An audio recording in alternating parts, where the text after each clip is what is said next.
Magandang araw mga kaibigan. Bigyan natin ng reaksyon, opinion itong post ng News 5. Title, Can Senator Risa slay VP Sara in 2028? Slay, S-L-A-Y. Slay, English. Itagalog mo, di ba? Talunin? Slay the dragon. Patayin mo ang dragon. Slay. Use your sword. Slay the dragon. Gusto niyang tumbayin. Tudasin, talunin, gurgurin. Yun ang tanong. Can Senator Risa slay VP Sara in 2028? Ito.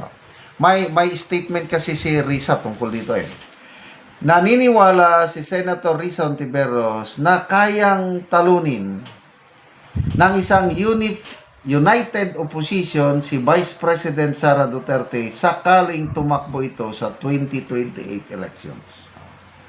If we unite, if we campaign smarter, if we listen to, hear, and act on what Filipino citizens and voters are saying, and will be saying, we can slay her. Okay. Dragon Slayer pala ito. Okay, Eagle, di ba? Si VP Sara, agila ng Davao. Eagle Slayer.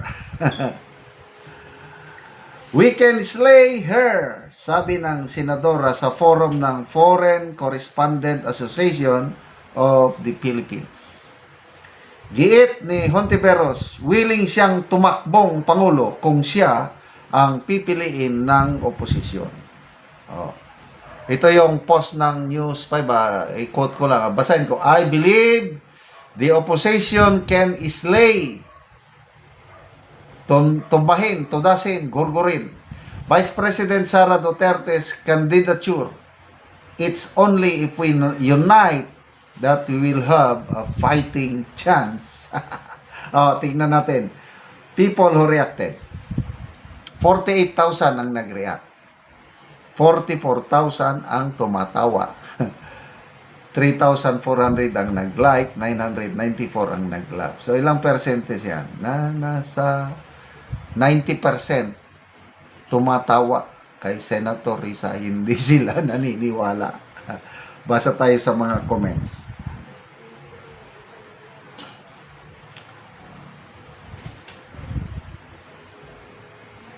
Okay, so Gerard Guangco, sabi niya, so they finally recognize that BP is a real and legit threat? Yes.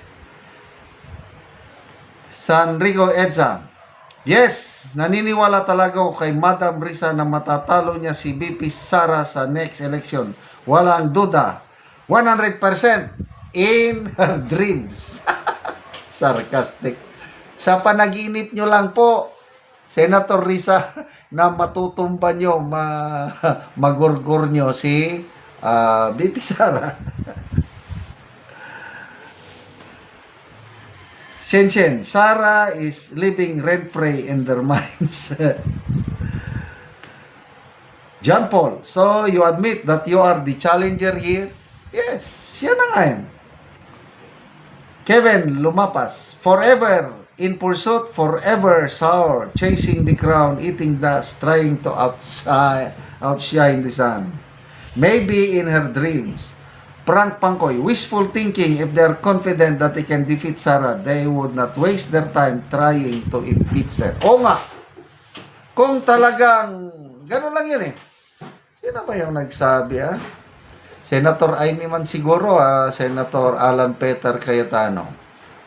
O kahit si VP Sara. Sabi niya, bakit hindi nyo na lang ako talunin sa 2028? Kung talagang confident sila, ang tunay na labanan 2028, kaya lang dahil takot sila. Kaya ngayon, kaliwat kanan ang mga impeachment case na isinasamba kay VP Sara. Dalawa nang na-file kahapon. Ang isang nag-file, Tindig Pilipinas, yung grupo ng mga dilawan. inendorse ni Akbayan Representative Sendanya at mamamayang liberal Congresswoman Leila de Lima. Ang isang nag-file din, yung Makabayan Black. So, doon na. Let the battle begins, or let bloodbath begins. So, first time in history na sabay mayroong impeachment complaint laban sa presidente at laban sa vice presidente. But tingin ko yung impeachment laban sa pangulo, drama lang yun, sarsuela. Yung may nabasa akong post ni sino bang nag-post Greco Villica man siguro, na yung nagbotohan na sila kung sufficient informed ba yung impeachment complaint pinal ng Makabayan Black. Oh, si Congressman Abante nag-walk out kuno. Kaya lang, sabi nang nag-post, kapansin-pansin, nung nag-walk out, wala namang tension sa loob, nakangiti. Lahat ng nandun at saka yung nakangiti lang, tinatawanan, parang ganon. Walang tension, para lang ipakita na galit ko, no, parang part of the script. Ako rin hindi ako believe yung ginawa ni Congressman Abante na walk out. Pampaano lang yun, optics. So, itong impeachment complaint na naisampa laban sa Pangulo, to me, it's bound to fail. Pumasa ko, no? Sufficient informed. Pagdating sa substance, nako, insufficient. I tell you. Yeah, opinion ko lang yan, I might be wrong. So, dyan pa lang sa Committee on Justice, dead on arrival ang mga impeachment complaint laban sa Pangulo. Kaya nga, si Auntie Claire, nagpayag siya na hindi daw nababahala ang Pangulo sa impeachment complaint laban sa kanya. Dahil wala naman daw siyang ginawang mali. Mas nag-aalala ang Pangulo sa epekto sa ekonomiya itong mga impeachment complaint na nangyayari ngayon, kaliwat kanan, Presidente and Vice Presidente. Which I agree. Lalong mawawalan ng tiwala ang mga investors, both local and foreign, itong instability na nangyari sa political situation sa bansa. Salamat mga kaibigan sa inyong pagsubaybay sa ating channel. Nakakatulong kayo ng malaki sa Tribong Talandig ng Bukidnon dahil ang income natin sa channel na ito pantulong po sa tribo. Namimigay tayo ng